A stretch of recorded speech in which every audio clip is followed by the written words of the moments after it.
नमस्कार साथियों, मैं अनीता श्रीवास्तव आपका हार्दिक अभिनंदन करती हूँ। श्रीमद् वाल्मीकि रामायण में आज का प्रसंग है रावण का सीता को 2 मास की अवधि देना, सीता को उसे फटकारना, फिर रावण का उन्हें धमकाकर राक्षसियों के नियंत्रण में रखकर स्त्रियों सहित पुनः महल को लौट जाना। सीता के ये कठोर वचन सुनकर राक्षस राज रावण ने उन प्रियदर्शना सीता को यह अप्रिय उत्तर दिया। लोक में पुरुष जैसे जैसे स्त्रियों से अनुनय विनय करता है, वैसे वैसे वह उनका प्रिय होता जाता है। परंतु मैं तुमसे ज्यो ज्यो मीठे वचन बोलता हूँ, त्यों ही त्यों तुम मेरा तिरस्कार करती जा रही हो। किंतु जैसे अच्छा सारथी को मार्ग में दौड़ते हुए घोड़ों को रोकता है, वैसे ही तुम्हारे प्रति जो मेरा प्रेम उत्पन्न हो गया है, वही मेरे क्रोध को रोक रहा है। मनुष्यों में यह काम बड़ा टेढ़ा है। वह जिसके प्रति बंध जाता है, उसी के प्रति करुणा और स्नेह उत्पन्न हो जाता है। सुमुखी, यही कारण है कि झूठे वैराग्य में तत्पर तथा वध और तिरस्कार के योग्य होने पर भी तुम्हारा मैं वध नहीं कर रहा हूँ। मिथिलेश कुमारी, तुम मुझसे जैसी जैसी कठोर बातें कह रही हो, उनके बदले तो तुम्हें कठोर प्राणदंड देना ही उचित है। विदेह राजकुमारी सीता से ऐसा कहकर क्रोध के आवेश में भरे हुए राक्षस राज रावण ने उन्हें फिर इस प्रकार उत्तर दिया। सुंदरी, मैंने तुम्हारे लिए जो अवधि नियुक्त की है, उसके अनुसार मुझे 2 महीने और प्रतीक्षा करनी है। तत्पश्चात तुम्हें मेरी शैया पर आना होगा। अतः याद रखो, यदि 2 महीने के बाद तुम मुझे अपना पति बनाना स्वीकार नहीं करोगी, तो रसोइये मेरे कलेवे के लिए तुम्हारे टुकड़े टुकड़े कर डालेंगे। राक्षस राज रावण के द्वारा जनक नंदिनी सीता को इस प्रकार धमकाई जाती देख देवताओं और गंधर्वों की कन्याओं को बड़ा विषाद हुआ। उनकी आंखें विकृत हो गईं। तब उनमें से किसी ने ओठों से, किसी ने नेत्रों से तथा किसी ने मुंह के संकेत से उस राक्षस द्वारा डांटी जाती हुई सीता को धैर्य बंधाया। उनके धैर्य बंधाने पर सीता ने राक्षस राज रावण से अपने सदाचार और पति के शौर्य के अभिमान से पूर्ण हितकर वचन कहा। निश्चय ही इस नगर में कोई पुरुष तेरा भला चाहने वाला नहीं है, जो तुझे इस निंदित कर्म से रोके। जैसे सची इंद्र की धर्म पत्नी है, उसी प्रकार मैं धर्मात्मा भगवान श्री राम की पत्नी हूँ। त्रिलोकी में तेरे सिवा दूसरा कौन है जो मन से भी मुझे प्राप्त करने की इच्छा करे। नीच राक्षस, तूने अमित तेजस्वी श्री राम की भार्या से जो पाप की बात कही है, उसके फलस्वरूप दंड से तू कहाँ जाकर छुटकारा पाएगा। जिस प्रकार वन में कोई मतवाला हाथी और कोई खरगोश दैववश एक दूसरे के साथ युद्ध के लिए तुल जाएं, वैसे ही भगवान श्री राम और तू है। नीच निशाचर, भगवान राम तो गजराज के समान हैं और तू खरगोश के तुल्य है। अरे इक्ष्वाकुनाथ श्री राम का तिरस्कार करते तुझे लज्जा नहीं आती? तू जब तक उनकी आंखों के सामने नहीं आता, तब तक जो चाहे कह ले। अनार्य, मेरी ओर दृष्टि डालते समय तेरी ये क्रूर और विकार युक्त काली पीली आंखें पृथ्वी पर क्यों नहीं गिर पड़ी हैं? मैं धर्मात्मा श्री राम की धर्मपत्नी और महाराज दशरथ की पुत्रवधू हूँ। पापी, मुझसे पाप की बातें करते समय तेरी जीभ क्यों नहीं गल जाती है? दशमुख रावण, मेरा तेज ही तुझे भस्म कर डालने के लिए पर्याप्त है। केवल श्री राम की आज्ञा न होने से और अपनी तपस्या को सुरक्षित रखने के विचार से मैं तुझे भस्म नहीं कर रही हूँ। मैं मतिमान श्री राम की भार्या हूँ। मुझे हर ले आने की शक्ति तेरे अंदर नहीं थी। निसंदेह तेरे वध के लिए ही विधाता ने यह विधान रच दिया है। तू तो बड़ा शूरवीर बनता है, कुबेर का भाई है और तेरे पास सेनाएं भी बहुत हैं। फिर श्री राम को छल से दूर हटाकर क्यों तूने उनकी स्त्री की चोरी की है? सीता की ये बातें सुनकर राक्षस राज रावण ने उन जनक दुलारी की ओर आंखें तरेर कर देखा। उनकी दृष्टि से क्रूरता टपक रही थी। वह नील मेघ के समान काला और विशाल काय था।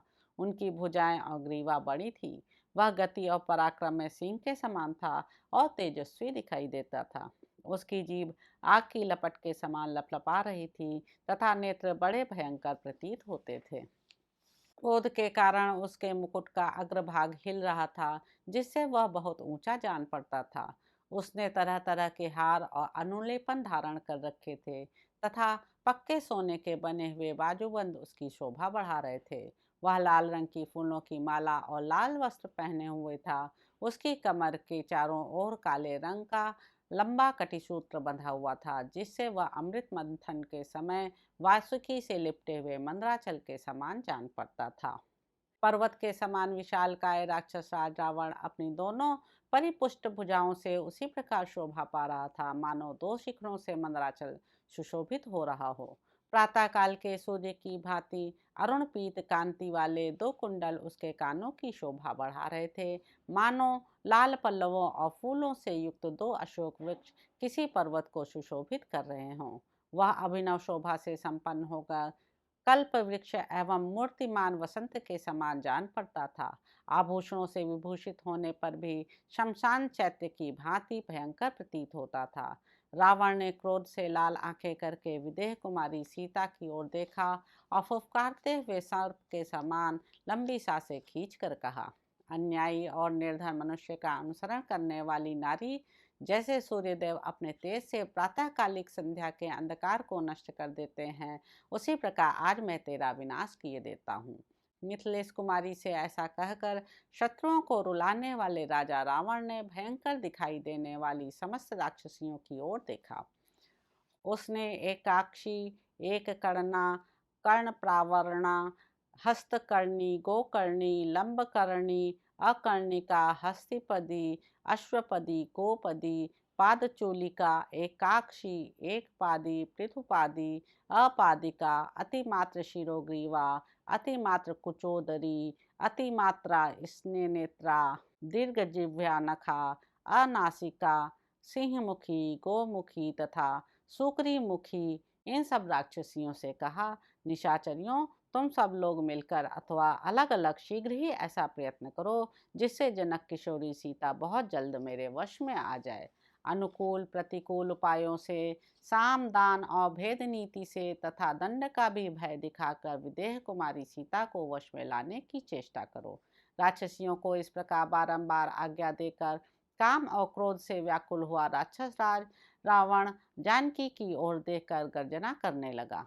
तदंतर राक्षसियों की स्वामिनी मंदोदरी तथा धान्य मालिनी नाम वाली राक्षस कन्या शीघ्र रावण के पास आई और उसका आलिंगन करके बोली, महाराज राक्षस राज, आप मेरे साथ क्रीड़ा कीजिए। इस कांतिहीन और दीन मानव कन्या सीता से आपको क्या प्रयोजन है?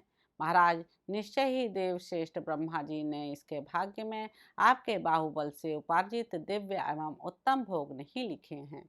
प्राणनाथ, जो स्त्री अपने से प्रेम नहीं करती, उसकी कामना करने वाले पुरुष के शरीर में केवल ताप ही होता है, और अपने प्रति अनुराग रखने वाली स्त्री की कामना करने वाले को उत्तम प्रसन्नता प्राप्त होती है।